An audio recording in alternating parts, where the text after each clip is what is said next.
quand je lis le commencement de la Genèse dans la Bible, eh bien, je m'aperçois que au commencement, Dieu crée la lumière.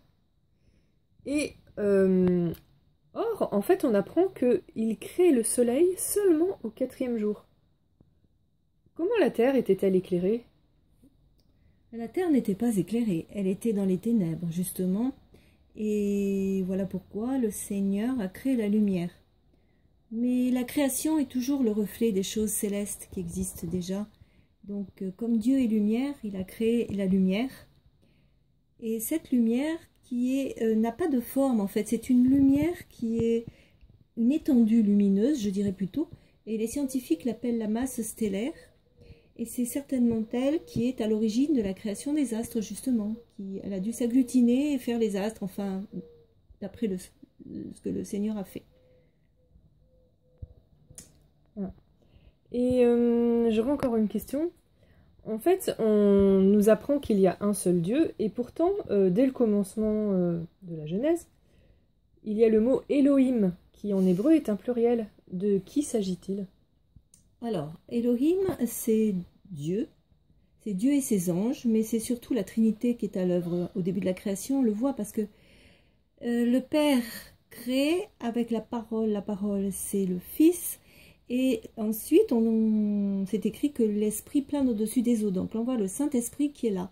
Les trois sont là, donc ce Elohim peut être un pluriel.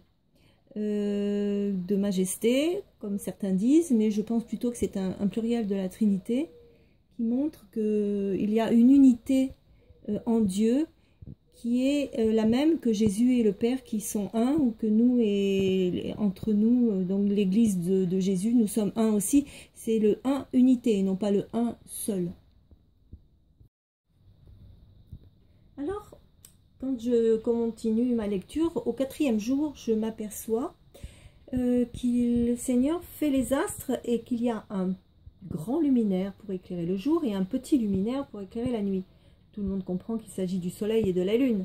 Mais ma question c'est, comment savait-il que le soleil était plus grand que la lune, puisqu'ils ont tous les deux le même diamètre apparent? Alors effectivement, en fait, on pourrait considérer ça au point de vue de la luminosité, puisque effectivement le soleil est beaucoup plus brillant que la lune. Donc peut-être que c'est de ça qu'il s'agissait. Mais moi je pense vraisemblablement qu'effectivement il s'agit de la taille. Et que c'est vrai que de la Terre, en fait, il n'y a pas de différence. Ils sont aussi grands l'un que l'autre. Mais je pense que s'ils avaient un peu du jote, au moment de l'éclipse, ils ont pu en déduire que c'est la Lune qui passait devant le Soleil, donc elle était plus proche de nous, et que le Soleil était plus loin. Et donc, par conséquent, il est beaucoup plus grand, puisqu'ils ont, au moment de l'éclipse, exactement le même diamètre. Oui,